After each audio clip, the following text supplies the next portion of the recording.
Hi, I'm Sarah from Compassion Within, and I'm going to talk a little bit about what self compassion is.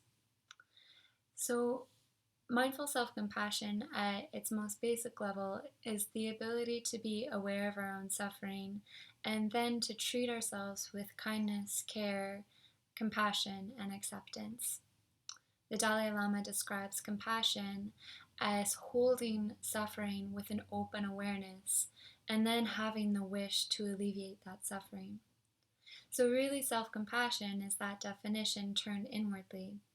So, we become aware of our own suffering and we are able to hold it in open awareness. And this is really where the mindfulness component comes in. And then we have a wish to alleviate that suffering. So that's where we come into practices, exercises, meditations to really understand how can we treat ourselves with kindness and acceptance in those moments that are truly difficult for ourselves. So, in the modern research, one of the lead researchers on self compassion, Dr. Kristen Neff, has identified three different themes to self compassion practice. And the first is mindfulness, the second is self kindness, and then common humanity, shared humanity. So, I'll just go over those three streams of it that make up kind of a whole experience of what self compassion is. So the first is mindfulness. And in order to really treat ourselves with kindness in moments of suffering, we need to actually be aware that we're suffering. So often, to truly become aware of our suffering and our pain is painful. It's not something that we want to do. We want to brush it under the carpet or push it away or deny what is actually happening. Or, on the other hand, we can become totally identified in this and confuse our own identities with the painful experience that we're going through.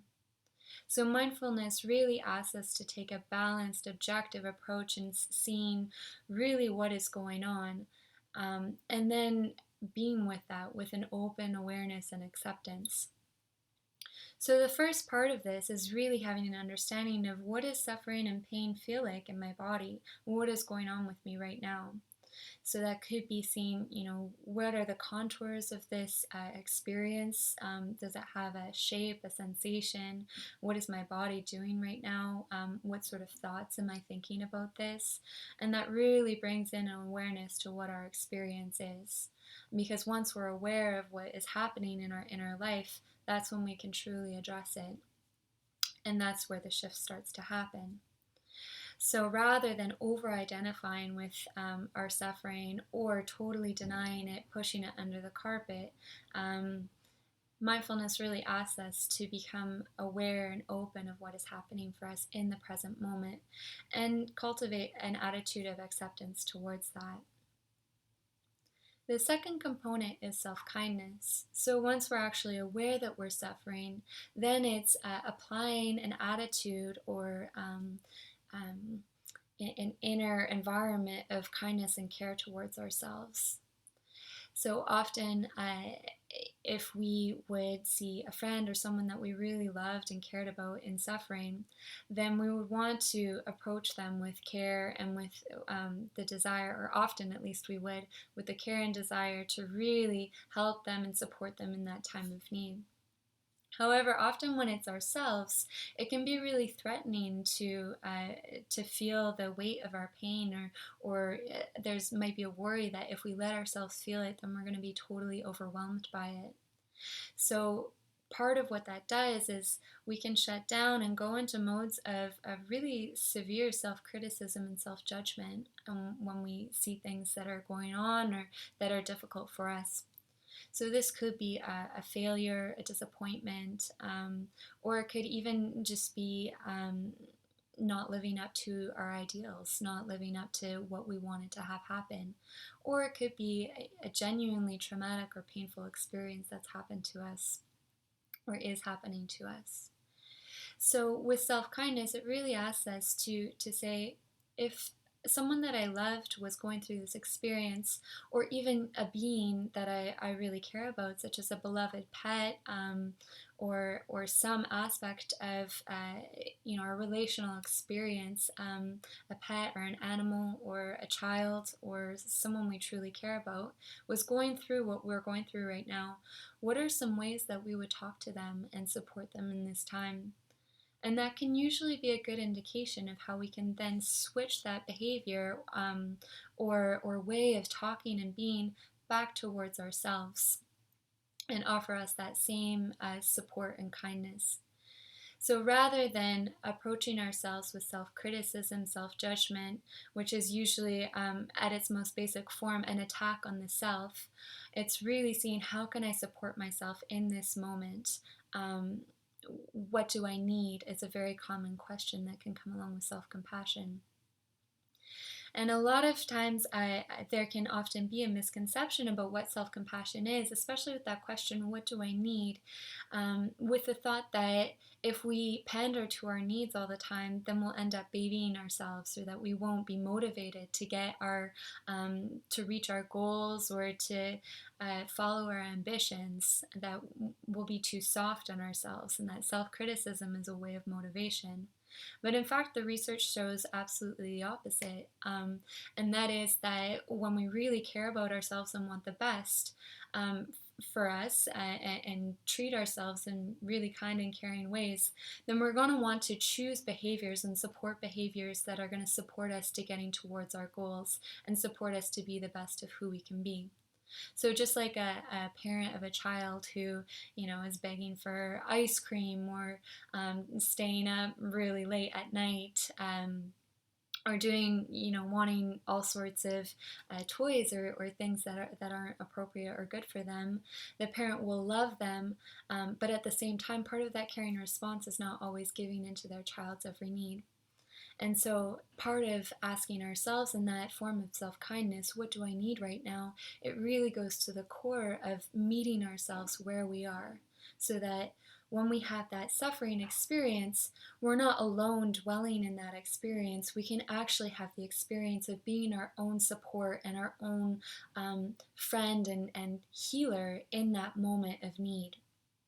And so rather than, just experiencing a sense of neediness, there develops a true honesty of where we're at, what our experience is. And then a new experience develops, and that's one of being our own greatest healer in that moment, of being a loving presence. And so it brings in a new dimension and a new attitude into a way of relating to ourselves and a way of being in the world. So, the third component of self compassion is common humanity, and that is really based on the foundation that every single person who comes into this world, past, present, and future, experiences suffering, and this is part of the human condition. And this is the first noble truth in Buddhist tradition.